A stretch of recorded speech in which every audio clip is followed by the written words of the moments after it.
1 minute.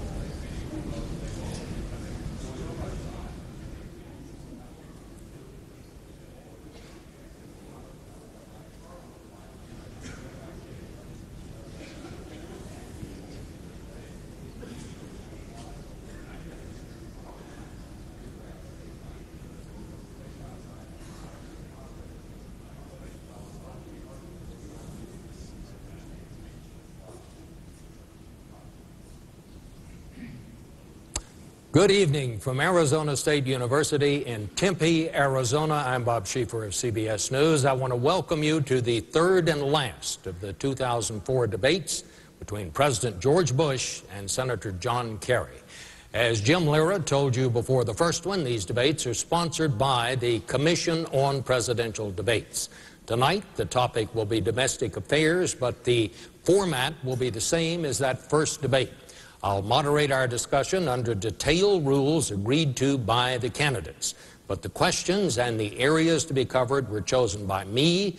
I have not told the candidates or anyone else what they are. To refresh your memory on the rules, I will ask a question. The candidate is allowed 2 minutes to answer. His opponent then has 1.5 minutes to offer a rebuttal. At my discretion, I can extend the discussion by offering each candidate an additional 30 seconds. A green light will come on to signal the candidate has 30 seconds left. A yellow light signals 15 seconds left. A red light means 5 seconds left. There is also a buzzer if it is needed. The candidates may not question each other directly. There are no opening statements, but there will be 2-minute closing statements. There is an audience here tonight, but they have agreed to remain silent, except for right now, when they join me in welcoming President George Bush and Senator John Kerry.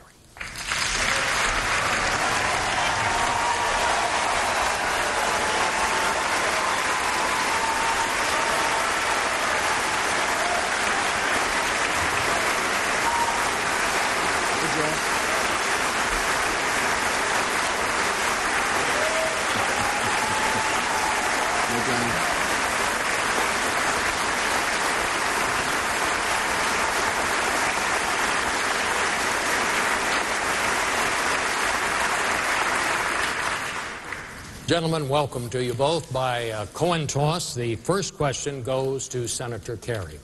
Senator, I want to set the stage for this discussion by asking the question that I think hangs over all of our politics today and is probably on the minds of many people watching this debate tonight, and that is, will our children and grandchildren ever live in a world as safe and secure as the world in which we grew up?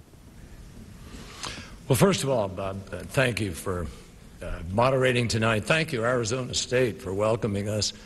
And thank you to the Presidential Commission for undertaking this enormous task. We're proud to be here. Mr. President, I'm glad to be here with you again to share similarities and differences with the American people. Will we ever be safe and secure again? Yes, we absolutely must be. That's the goal. Now, how do we achieve it is the most critical component of it. I believe that this president, regrettably, rushed us into a war, made decisions about foreign policy, pushed alliances away, and as a result, America is now bearing this extraordinary burden where we are not as safe as we ought to be. The measurement is not are we safer. The measurement is are we as safe as we ought to be. And there are a host of options that this president had available to him, like making sure that at all our ports in America, containers are inspected. Only 95% of them, 95% come in today uninspected. That's not good enough. People who fly on airplanes today, the cargo hold is not X-rayed, but the baggage is. That's not good enough. Firehouses don't have enough firefighters in them. Police officers are being cut from the streets of America because the president decided to cut the COPS program. So we can do a better job of homeland security. I can do a better job of waging a smarter, more effective war on terror and guarantee that we go after the terrorists. I will hunt them down and we'll kill them, we'll capture them, we'll do whatever necessary to be safe. But I pledge this to you, America. I will do it in the way that Franklin Roosevelt and Ronald Reagan and John Kennedy and others did, where we build the strongest alliances, where the world joins together, where we have the best intelligence, and where we are able ultimately to be more safe and secure. Mr. President, you have 90 seconds. Bob, thank you very much. I want to thank Arizona State as well. Yes, we can be safe and secure if we stay on the offense against the terrorists and if we spread freedom and liberty around the world. I have got a comprehensive strategy to not only chase down al-Qaeda wherever it exists, and we're making progress. Three-quarters of al-Qaeda leaders have been brought to justice, but to make sure that countries who harbor terrorists are held to account. And as a result of securing ourselves and ridding the Taliban out of Afghanistan, the Afghan people had elections this weekend. And the first voter was a 19-year-old woman. Think about that. Freedom is on the march. We held to account a terrorist regime in Saddam Hussein. In other words, in order to make sure we're secure, there must be a comprehensive plan. My opponent just this weekend talked about how terrorism can be reduced to a nuisance, comparing it to prostitution, illegal gambling. I think that attitude and that point of view is dangerous. I don't think you can secure America for the long run if you don't have a comprehensive view as to how to defeat these people. At home, we'll do everything we can to protect the homeland. I signed the Homeland Security Bill to better align our assets and resources. My opponent voted against it. We're doing everything we can to protect our borders and ports. But absolutely we can be secure in the long run. It just takes good, strong leadership. Anything to add, Senator Kerry? Yes. When the President had an opportunity to capture or kill Osama bin Laden, he took his focus off of him, outsourced the job to Afghan warlords, and Osama bin Laden escaped. 6 months after he said Osama bin Laden must be caught dead or alive, this President was asked, "Where's Osama bin Laden?" He said, "I don't know. I don't really think about him very much. I'm not that concerned." We need a president who stays deadly focused on the real war on terror. Mr. President. Gosh, I don't think I ever said I'm not worried about Osama bin Laden. It's kind of one of those exaggerations. Of course we're worried about Osama bin Laden. We're on the hunt after Osama bin Laden. We're using every asset at our disposal to get Osama bin Laden. My opponent said this war is a matter of intelligence and law enforcement. No, this is war is a matter of using every asset at our disposal to keep the American people protected. New question, Mr. President, to you. We're talking about protecting ourselves from the unexpected, but the flu season is suddenly upon us. Flu kills thousands of people every year. Suddenly we find ourselves with a severe shortage of flu vaccine. How did that happen?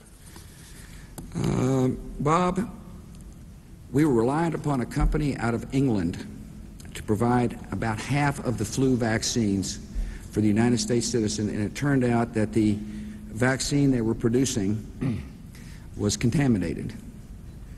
And so we took the right action and didn't allow contaminated medicine into our country. We're working with Canada to hopefully that they'll help us realize the vaccine necessary to make sure our citizens have got flu vaccinations during this upcoming season. My call to our fellow Americans is if you're healthy, if you're younger, don't get a flu shot this year. Help us prioritize those who need to get the flu shot, the elderly and the young. The CDC, responsible for health in the United States, is setting those priorities and is allocating the flu vaccine accordingly. I haven't gotten a flu shot, and I don't intend to, because I want to make sure that those who are most vulnerable get treated. We have a problem with litigation in the United States of America. Vaccine manufacturers are worried about getting sued, and so therefore they have backed off from providing this kind of vaccine.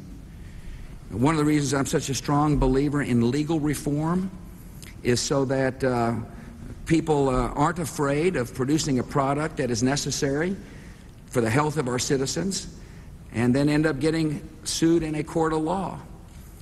But the best thing we can do now, Bob, given the circumstances with the company in England, is for those of us who are younger and healthy, don't get a flu shot.